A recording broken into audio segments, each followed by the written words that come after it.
नमस्कार बहनों और भाइयों, प्यारे साथियों व बच्चों। ज्ञान सागर में आपका स्वागत है। और आज का जो हमारा विषय है वो जो कल हमने जो वीडियो बनाई थी प्राकृतिक संसाधन एवं उनका उपयोग, उससे आगे कल बताया था जीवन में विभिन्न पक्षों और प्राकृतिक संसाधनों के वितरण के मध्य में क्या संबंध है। दूसरा, प्राकृतिक संसाधनों के असंधारणीय उपयोग और अति शोषण से आप क्या समझते हैं। तो अब हम इस पे चर्चा करेंगे कि प्राकृतिक संसाधनों का जो अति शोषण हो रहा है उसको कैसे मैनेज किया जाए, उससे आप क्या समझते हैं। तो जैसा कि मैंने बताया कि जो प्राकृतिक संसाधन है वो ना तो प्रकृति राजनीति को देखते हुए सीमा निर्धारित करती, ना किसी देश को देखते हुए या नगर को देखते हुए। भाई ये तो संसाधन है, किसी क्षेत्र में ज़्यादा होते हैं, किसी में कम होते हैं। अब समस्या ये है कि उसको कैसे वितरण कराया जाए विवेकपूर्ण तरीके से। प्राकृतिक संसाधनों का दायित्वपूर्ण और विवेकपूर्ण उपयोग कैसे हो, उसका कैसे प्रबंधन करें। एक पहले कल मैंने बताया था कि एक शब्द है जैव विविधता और पारिस्थितिक तंत्र। जैव विविधता का क्या मतलब है कि जो प्रकृति है इसके अंदर जो जीवन है उसकी विविधता बहुत ज्यादा है। और वो विविधता यूं ही नहीं है, कुछ तो हमको दिखाई देती है, कुछ हमको दिखाई नहीं देती। जैसे फफूंदी है, बैक्टीरिया हैं, वे हमें दिखाई नहीं देते, भूमि में मौजूद होते हैं। वो जैव विविधता है। जितनी जैव विविधता होगी उतनी ही पारिस्थितिक तंत्र मजबूत होगा। एक चीज का अपशिष्ट पदार्थ दूसरे का भोजन होता है और उससे जो वेस्ट निकल के आया वो दूसरे का भोजन होता है। और इस प्रकार से ये चेन बनी हुई है, इसको इकोलॉजी बोलते हैं। और ये जैव विविधता के कारण ही होती है। जब जैव विविधता नष्ट हो जाएगी, उसका ह्रास हो जाएगा, तो पृथ्वी पे जीवन का भी ह्रास, जीवन की भी कमी होने लगती है। क्यों ऐसा क्यों कह रहा हूं मैं? क्योंकि ये जो भी कुछ है प्रकृति में जो चल रहा है वो इसी चैन के कारण चला हो रहा है। ये प्रकृति को नवीनीकरण करती रहती है और इन संसाधनों का भी नवीनीकरण होता रहता है। नवीनीकरण संसाधनों का जो चक्र है वो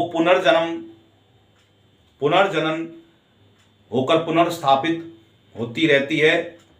और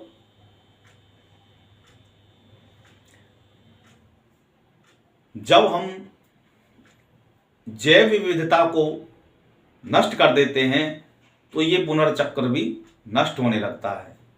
जैसे अब से पहले हमारे यहाँ पे परंपरागत रूप से जो कृषि होती थी वो नेचुरल तरीके से होती थी। उसको प्राकृतिक खेती बोलते थे। और उसके लिए हमारे जो ऋषि मुनि थे उन्होंने इसके लिए एक वृक्ष आयुर्वेद जो है वो बनाया हुआ था। और उसकी चिकित्सा प्रकृति के माध्यम से ही होती थी। 10वीं शताब्दी में सुरपाल ने वृक्षा आयुर्वेद के नाम से ग्रंथ लिखा था। वृक्ष में वनस्पति आ गई, उसका अध्ययन। और आयुर्वेद का मतलब होता है कि उसकी चिकित्सा, यानी कैसे वृद्धि करें, उसकी आयु को कैसे वृद्धि करें। इसलिए उन्होंने जो है इनके तौर तरीके बताए थे कि भाई हम जो है अपने प्राकृतिक के जो जैव विविधता है उसको बरकरार रखते हुए हम कैसे इसको संरक्षित करें। लेकिन जब से ये आधुनिकता का नाम लेके, साइंटिफिक तरीके से खेती करने का नाम लेके, अपनी जो प्रोडक्टों को बेचने के लिए जो बिजनेसमैन थे उन्होंने इसको असाइंटिफिक बताते हुए, इस मॉडल को असाइंटिफिक बताते हुए और उनको दुत्कारते हुए, धिक्कारते हुए सरकारों पर प्रेशर बनाया कि आप हमारा ये प्रोडक्ट लीजिए, ये आर्टिफिशियल खाद है और ये कीटनाशक हैं, इनका आप प्रयोग करेंगे तो आपका प्रोडक्टिविटी बढ़ जाएगी। ये और उन्होंने प्लाट प्रदर्शन करने शुरू करा दिए, डेमोन्स्ट्रेशन कराने शुरू करा दिए। उसका दुष्परिणाम ये हुआ कि लोभ में आके सरकारों ने भी, क्योंकि उन्होंने उस समय पे प्रोडक्टिविटी कम थी और अन्न उत्पन्न करने के लिए उनके बातों को मान लिया, ये नहीं देखा कि इसका दुष्परिणाम क्या होगा और उसको किसानों के ऊपर सौंप दिया कि भाई आप इनको खादों का और कीटनाशकों का प्रयोग करें। अब हमारे किसान भी लोभ में आ गए।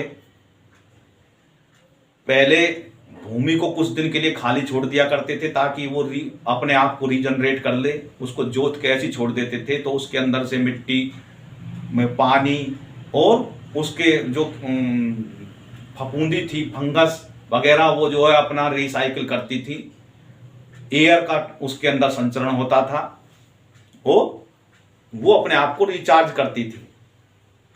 अब किसान ने खेत को इतना बिजी कर दिया कि वो जो है पोषक तत्व नष्ट हो गए और ऊपर से जो रासायनिक खाद और कीटनाशकों का अति प्रयोग के कारण ये हुआ कि जो भूमि की जो उपजाऊता थी वो खाद पे निर्भर हो गई और जो जैव विविधता थी खेत की वो नष्ट हो गई कीटनाशकों के अंधाधुंध प्रयोग से। अब कीटनाशक डालो तो हमारा जो रोकथाम है, क्योंकि इकोलॉजी तो खत्म हो गई। अब उससे क्या हुआ, साथ में पानी का अंधाधुंध दोहन, तो इससे गैर विवेकपूर्ण तरीके से क्या हुआ कि खेत की जो उर्वरकता है वो भी नष्ट हो गई। भूमि के अंदर कीटनाशकों का जहर पानी के स्रोत के साथ भूजल के अंतर तक पहुंच गया और भूजल का ज़्यादा दोहन के होने से के कारण ये हुआ कि जो है भूजल की भी स्थिति विकट हो गई। पंजाब में 80 से 90% जो एरिया हैं वो भूजल के संकट से जूझ रहे हैं। भूजल इतना नीचे गहरा पहुंच गया कि उसको आसानी से बोर करके बाहर निकालना जो बहुत मुश्किल हो रहा है और वो में भारी तत्व उसमें आ गए। इसके लिए पंजाब में कैंसर जैसे असाध्य जो रोगों की वृद्धि होती जा रही है और अभी भी चेत नहीं रहे और इस प्रक्रिया में अभी भी लगे हुए हैं।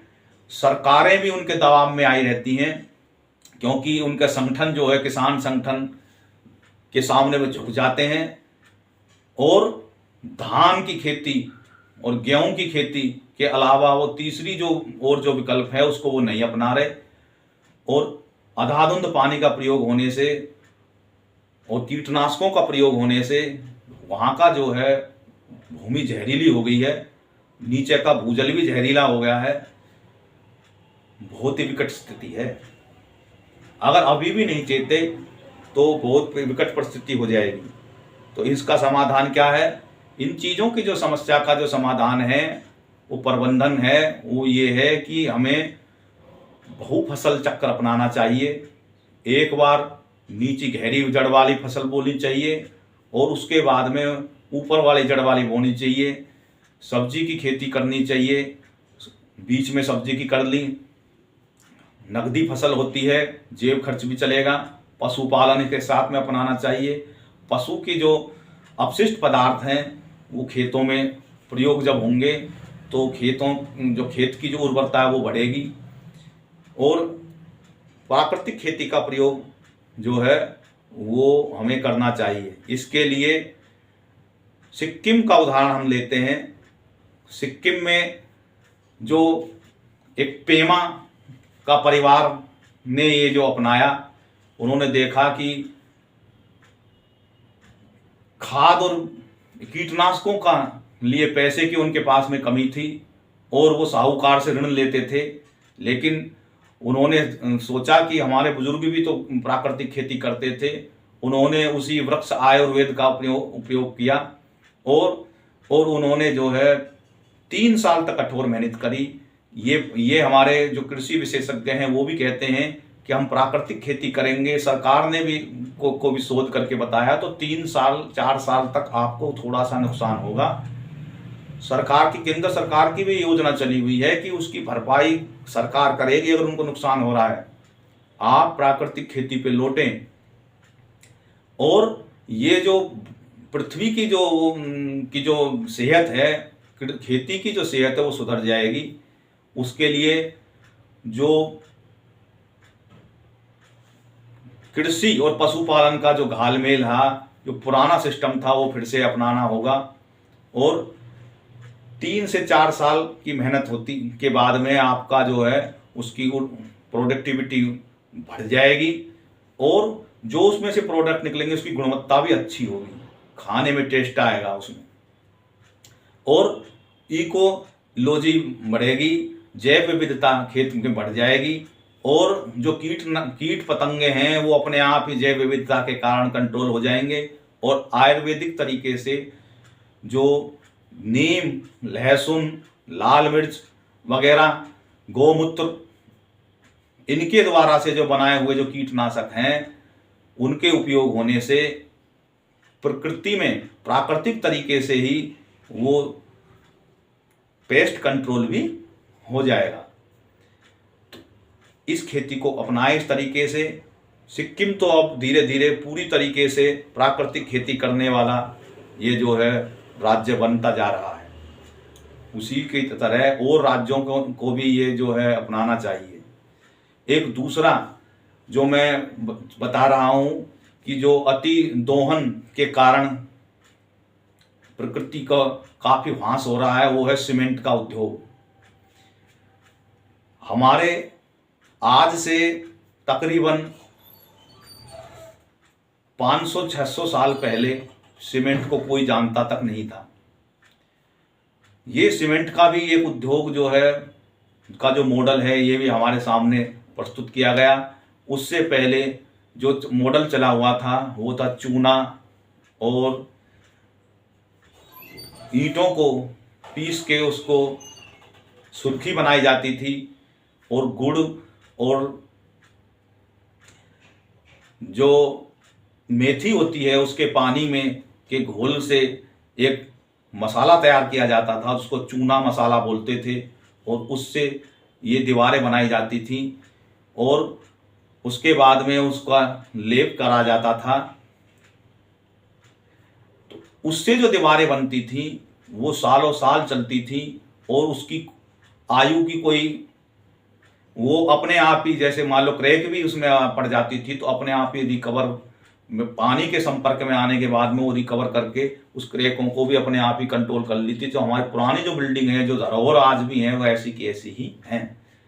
लेकिन सीमेंट के उद्योग पनपने लगा और जो चूना है, जिप्सम और ये कोयले की राख और अन्य उसमें 20-22 उसमें तत्व उसमें और डलते हैं छोटे छोटे।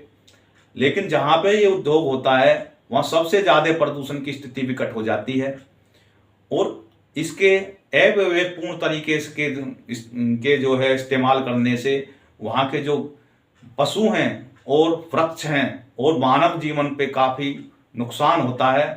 और उसकी जो माहिन बहुत बारीक जो गर्द है वो हमारे फेफड़ों में चली जाती है और फेफड़ों को इतना सख्त कर देती है और असाध्य रोग हो जाते हैं। इस प्रकार से जो पर्यावरण जो बोर्ड है उन्होंने उस पर ध्यान देना चाहिए और उसके समाधान के हेतु तकनीक के माध्यम से और ज़्यादा से ज़्यादा तकनीकों का इस्तेमाल करके उसका जो प्रदूषण है उसको कंट्रोल करना चाहिए और उसके विकल्प के तौर पे पुरानी पद्धति का इस्तेमाल करा जाए और प्लास्टिक आदि जो भी और जो पदार्थ हैं उनका भी सही तरीके से रिसाइकिल किया जाए। तो इस प्रकार से जो है हमारा जो रिसाइकल जो चक्र है वो भी जो है सही तरीके से होगा और इससे क्या होगा कि हमारा जो प्राकृतिक संसाधन है इन पे दोहन कम से कम होगा और सही तरीके से जो अतिशोषण जो हो रहा है वो भी उसका भी समाधान हो जाएगा। शोषण का मैंने बताया आपको, पानी का मैंने बताया क्या विकट स्थिति हो गई है, भूमि का बताया, जमीन को हमने अति शोषण करा, संसाधन है प्राकृतिक संसाधन है, जमीन हमारी उर्वरता शक्ति चली गई और जहरीली हो गई। और सीमेंट का मैंने बताया कि उसका भी अति हो रहा है, जितनी ज़्यादा से ज़्यादा कंपनियां बन गई और वहां पे जो जिस तरीके से वो बनाते हैं सीमेंट की लोडिंग अनलोडिंग होती है उस प्रक्रिया में बहुत ज़्यादा प्रदूषण होता है। आगे अब हम चर्चा करते हैं जो कैसे जो अनवीनीकरण जो संसाधन है प्राकृतिक संसाधन है उनका हम कैसे विवेकपूर्ण तरीके से मैनेज करें ताकि वे हमारी भावी पीढ़ी के लिए ज़्यादा से ज़्यादा हमें उपलब्ध हो सकें।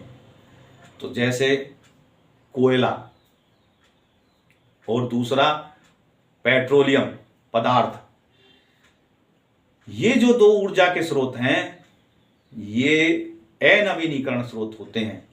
एक बार इनका इस्तेमाल कर लिया तो दोबारा इनको निर्माण करने में काफ़ी समय लग जाता है। तो इनके विकल्प के तौर पे भारत सरकार ने और फ्रांस ने मिलकर एक अंतर्राष्ट्रीय गठबंधन किया, नवीनीकरण ऊर्जा के में भारत ने उसका नेतृत्व दिया और 2015 में भारत के प्रधानमंत्री नरेंद्र मोदी और जो है वहाँ के उनके समकक्ष फ्रांस के प्रधानमंत्री जो मैक्रो जो हैं उन्होंने मिलकर एक गठबंधन किया था कि हम जो है सौर ऊर्जा का विकल्प के तौर पे ये जो हमारा कोयले पे से जो बिजली बनती है इससे जो पोल्यूशन हो रहा है कोयले का जो है इस्तेमाल अंधाधुंध हो रहा है उसकी बजाय हम सौर ऊर्जा से बिजली बनाएं और उससे उसके जरिए से जो है नवीनीकरण इसको जो अनवीनीकरण संसाधन है इसको नवीनीकरण संसाधन में हम बदल सकते हैं क्योंकि सूर्य की ऊर्जा निरंतर मिलती रहती है। तो राजस्थान में ये जो है आपके गुजरात में ये मॉडल जो है तैयार हुआ और समय जो उन्होंने लक्ष्य रखा था उसको उन्होंने समय से पहले ही प्राप्त कर लिया। दूसरा पनचक्की पवन ऊर्जा जल ऊर्जा के माध्यम से विद्युत को बनाने पे ज़्यादा से ज़्यादा जोर दिया जा रहा है।